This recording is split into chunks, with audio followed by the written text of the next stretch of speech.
Welcome back to another 90 Day Fiancé recap. Let's talk about Happily Ever After Season 9, Episode 17. We are almost at the end. So let's get started with Jasmine and Matt. Jasmine takes Matt to a birthing class. He looks super uncomfortable. He looks so out of place. No other dads were there, but he does his best. Jasmine is having the baby within a couple of weeks, and I'm hoping to learn anything would be nice. I mean, yeah, he cracks jokes. He's immature. He's a little dumb. But I feel like he did his best, and at least he tried and made an effort, and he feels like he seems genuine to me. There's a lot of variations that I didn't stop to think about, so hopefully they can just dump this information on me and I'll learn something. After she delivers Matilda, she does express her trust in him and how she's so grateful for him and how he's amazing, blah, blah, blah, blah, blah. So it's all great. I can trust him with anything because I know that no matter what, he's gonna have my back. I think compared to GINO, Matt is a million times better. Okay, he tries, he listens, he's there for Jasmine, he wants to make her happy. GINO doesn't do jack shit. Well, he jacks off, but that's about it. Okay, one day Jasmine wakes up and feels her water breaking. She's in a lot of pain. She's like, oh my God, I think I'm in labor. The baby's ready. I think a baby's coming, so. Matt, and you have to wake up. So Matt drives them to, actually, I thought it was a hospital because I thought a birthing center and a hospital were the same thing, but I guess it's not because they go to a birthing center, which is 60 miles away. I don't know why they chose to go to a birthing center that's an hour away from where you live. I can't even imagine driving in a car for an hour while I'm in labor. I don't know. I don't want to give birth in the car. Just breathe, mama, breathe. Try not to get anxiety. But Matt was like, oh, maybe we should have gone to a hospital. Yeah, why didn't they go to a hospital? Doesn't the hospital have a birthing center? We should have just probably went to a hospital because if anything happens to her or the kid, what are we gonna do? She's in labor, she's feeling the contractions, but so far I felt like she was handling it pretty well. 2 hours later, she's in her delivery room, she's hugging the yoga ball, she's in so much pain, she has no epidural, she goes into the tub, the pain has intensified so much that she is screaming.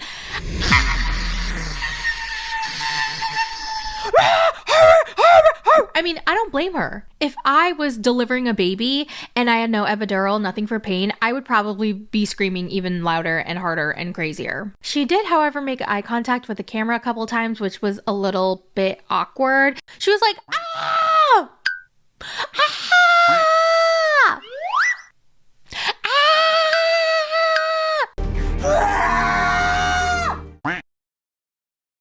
It's so unfair that women have to go through this pain for hours and hours and hours. It's so unfair. And 8 hours later, she delivers her baby. And I know childbirth is supposed to be a beautiful experience. And in theory, I think it is. But when you actually see it, it's kind of gross. It looks hard. It looks miserable. It looks so painful. Matt talking about his love for his daughter and how he's feeling, like the immense, overwhelming feeling of love, was so sweet. Them holding the baby was so sweet.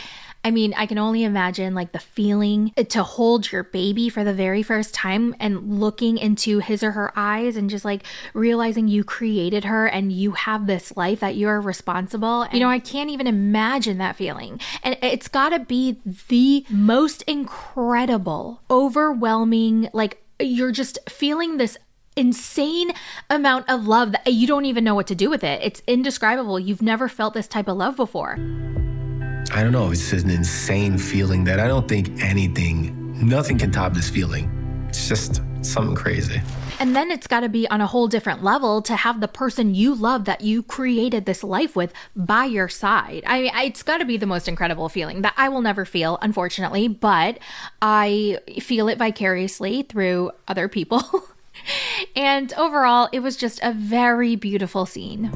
Yeah, I love her so much. You're perfect. You're an angel. They got the name Matilda from her nickname for Matt. In Matilda, you can see the name Matt, and it's Matt and Matty, because that's how we call her. She used to call him Matilda. Now let's talk about GINO. Don't take flight. Don't be right. So GINO meets with a lawyer at the same exact law office he went for his first divorce. So you're back here for another divorce, huh? Unfortunately, Yes. So the lawyer says your first divorce was super easy, but this is going to be more complicated. And GINO says, Yeah, because Jasmine has a demon inside of her. She's the devil like that. She's not a human. She's really actually the devil reincarnated. and he tells a lawyer that Jasmine cheated on him 10 months into their marriage when she spent the night out of nowhere. All of a sudden, she spent the night at Matt's house. Oh, wait. She cheated on you. Yeah, 10 months into the marriage, she spent the night at this gentleman's house, and I found out. But that was also after they agreed on the open marriage that she proposed and he agreed to. But one of the rules was not to spend over 2 hours a day with him. And she did. So he kicked her out of the house because She's a cheater. She's a demon devil-filled cheater. and then she was homeless, so she lived with Matt because the other option was to be homeless. And then she got pregnant. So she got pregnant with a random dude down the street, still married to me, cheated on me, okay, while we're married. And once he found out that she was pregnant with Matt's child, he saw red and called immigration and reported her for marriage fraud. Not once, but twice, because he wanted to make damn sure that her ass was getting deported. I think she deserves it. I want her to feel some pain like I felt pain. He's not gonna give up until ICE gets her ass. And for that, you are a baby ass petty Loser! You're really gonna call immigration and report that it's fraud? You know it's not fucking fraud. You think she could have dealt with your cheap, crusty, dusty, musty ass for 3 years if she was just using you? No, ma'am. No, ma'am. Let's not forget where you met her. You wanted a sugar baby. Okay, you met her on a sugar baby website. You promised her the world. You promised her all these nice things, that you were going to be the best husband and you were going to be so supportive and you were going to give her all the things that she wanted. And then when she got here, you didn't. I love how GINO's making it seem like he was the innocent, earnest man looking for true love. He met the woman of his dreams in Panama, coincidentally, and as soon as he marries her out of nowhere, she wanted an open marriage to cover up her affair. That is not what happened. Anyway, the lawyer tells him, oh, so she's pregnant with another man's child. So since you're legally married to Jasmine and she's having a child during the marriage, under Michigan law, you are the father. And he's like, What? I'm the father, but I'm not the father. oh, and you'll be financially responsible for the child unless you take action immediately. Are you kidding? No, I'm not, unfortunately That's for you. crazy. You have a legal obligation and financial obligation to that child.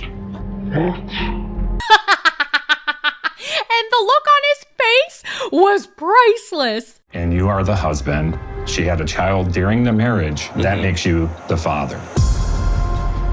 Oh my God, what are you saying? Are you kidding me? That's not my child. I'm not gonna pay for this child. This is ridiculous.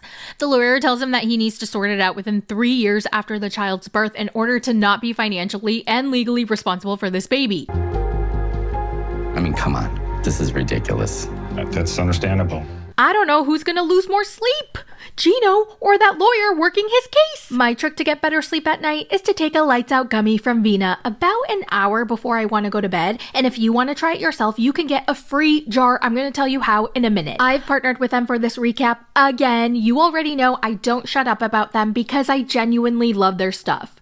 Vina creates premium CBD and THC products to help you thrive in your wellness journey and to help you feel balanced, relaxed, and like your best self. Now, let's talk about sleep, because ever since I started doom scrolling every single night before bed, I've been having so much trouble falling asleep. And it's the absolute worst when I have important things to do the next day. So now when I know I need to get a good 8 hours of sleep, I take a lights out gummy and it helps me wind down, chill the fork out, fall asleep, and stay asleep, thanks to melatonin and L-theanine. If you want to try it out, Vina's giving away free jars of their Lights Out gummies to all their new customers. All you have to do is pay for shipping, and you'll get this entire bottle worth $70 for free. The link is below, and if you're a returning customer, you can get 50% off of these gummies or anything else on their site by using code THOTS50. That's THOTS50. So many of you guys let me know that you got your free jars and you love it. So for those of you who haven't grabbed yours yet, now is the time. Click the link below or use code THOTS50 for returning customers. And thank you, Vina, for sponsoring today's recap. Now, Gino thought Jasmine being pregnant with Matt's baby was going to help his case and to prove that she cheated on him and committed adultery, but this is really biting him in the ass. Oh my God, She really ruined my life. This was supposed to be my child. I was supposed to be the dad. But not a dad to her other 2 kids. I don't want those 2 other kids, which is why I never filed for paperwork for them to come to America, but I wanted my own baby. Lawyer asks him if he wants to file for a divorce because it's going to take 60 days to get that processed since they don't have kids. But since there's a child involved, even though it's not biologically his, the waiting time is 180 days to 6 months. Since there's a minor child involved, the statutory waiting period is now 180 days or 6 months. So from the time of filing, it's going to take a minimum of 6 months to get divorced. I just love watching him squirm. He's like, oh my God, what? What? Oh, Jasmine. Jasmine is a horrible person. Jasmine is a hoe. Jasmine is a hoe. Gino tells a lawyer that he can't file for the divorce for 2 reasons. Number 1, he has a lot of investments, so he wants to wait for the market to drop. And then file because I want the least financial impact. Because I know when you're married, you share assets basically 50-50 during your marriage. Gino wants to time the market. Really? You know what? Yeah, you go ahead and do that. Try to time the market. And number 2, immigration. If he signs a divorce, then she's going to be able to stay in the country and he wants her gone. I want her to be held accountable for her betrayal. I want her deported. And I am not going to stop until Jasmine leaves my country. What a dumb-ass, petty-ass, cheap-ass... He wants his revenge so bad that he's willing to throw tens of thousands, maybe even hundreds of thousands of dollars to the lawyers to make sure she gets deported. And you know what? In the words of Mel Robbins, let them. Let him do it. Yeah, Gino, go ahead. Do it, do it, do it. The lawyer's like, okay, I understand that you want your revenge, but if you wait it out, you're gonna lose control because if she files from Florida, then you're gonna have to spend a lot of money traveling to Florida. And if she gets deported or leaves the country, that's even more money out of your pocket that you're gonna have to spend. So in my opinion, you should just file ASAP. The longer you wait, she could leave the country or be deported. And now that complicates things as far as you trying to get a hold of her and it just costs you more money. And according to what we found out the other day, Gino never served her because we just found out that Jasmine just served him divorce papers on Sunday, October 26th. So he really did try to wait it out. Wow. Let's move on to Brandon and Julia. So they did go on their Europe trip. They traveled all over Europe for a month. They went to so many places. They came back home and 5 months later, she got pregnant. And this made me realize that this trip was their last freedom trip before trying for a baby. So I don't know why they made it sound so dramatic before. I think Julia did this on purpose to freak Brandon's parents out so that they get some like drama for their storyline. So Julia takes a pregnancy test. It comes out positive. She films herself revealing it to Brandon and she sounded really excited. So I was very happy for her. Your husband? Yeah. Oh my gosh. We're pregnant! Which also makes me wonder that her not wanting to get pregnant was either for a storyline or a shield, like a protective shield as a way to protect herself from the hurt of not being able to conceive, you know? Or maybe it was both. So after their Europe trip and reconnecting with Brandon, she decided that she does want to try for a baby. And Julia has taken many pregnancy tests and she's filmed herself every single time and it would come back negative. And the one time she doesn't record it because she thinks it's obviously going to be negative, she gets a positive and she's like, oh my God, why didn't I film it? And I so get that. So, and this time I decided, it's gonna be safe. I'm not gonna record. I record every single time. I'm just shaking. I'm sorry. I'm not gonna record this time. I'm just... After their segment, it really made me think that Julia and Brandon were in on their storyline together. Like they planned it out amongst themselves. I think it was Julia first, okay? She knows what to do. She really likes being on the show. She wants to be on TV. So they go to another doctor's appointment to see the baby via ultrasound. And I always get emotional during these scenes because watching Julia and Brandon see their baby for the first time, it was so touching. Good morning. How are you? I'm Dr. Mayer. Nice to meet you. Nice to meet you. Nice to meet you. I think Brandon is going to be a great dad.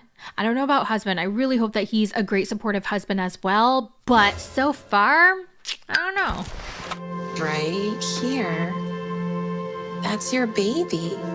Do you see right here? That's the heartbeat flickering.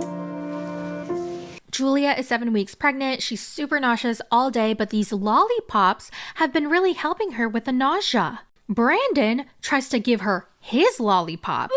Lollipop really helped me with my nausea. Brandon trying to give me his lollipop, but does not have a gum inside. Has something that rhymes with gum inside. What does this mean? You'll learn when you're older. Ew! That's so freaking gross, Brandon. They talk about her weird cravings. Brandon complains about Julia being so needy during the pregnancy. Like, shut up. It's interesting that you have all these weird cravings.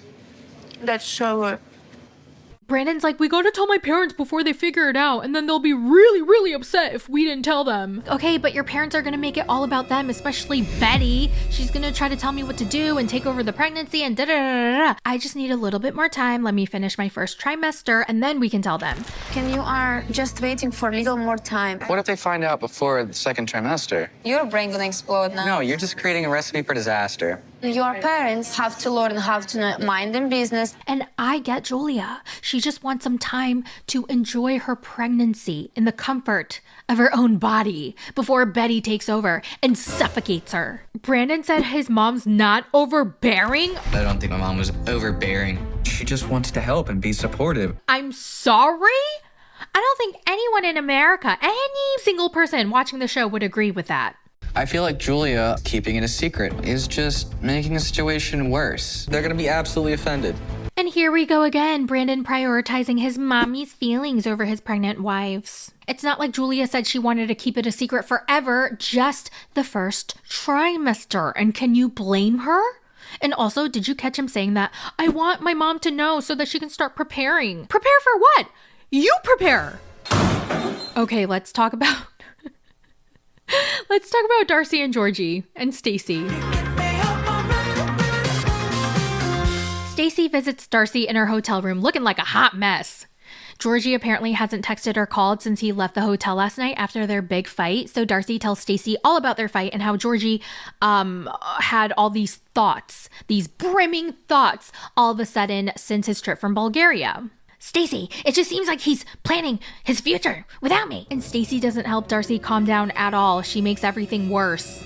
She makes her even more mad, even more suspicious of him. I texted him, are you okay? Will you be coming back to the hotel? He just responded. Seems like he's the one that doesn't care and give a. I think he's basically talking about himself. You're not crazy. I'm not crazy. Something going on over there. You sure about that? It's like a shield. Stay away! I got you. Be strong, Darcey. Be strong.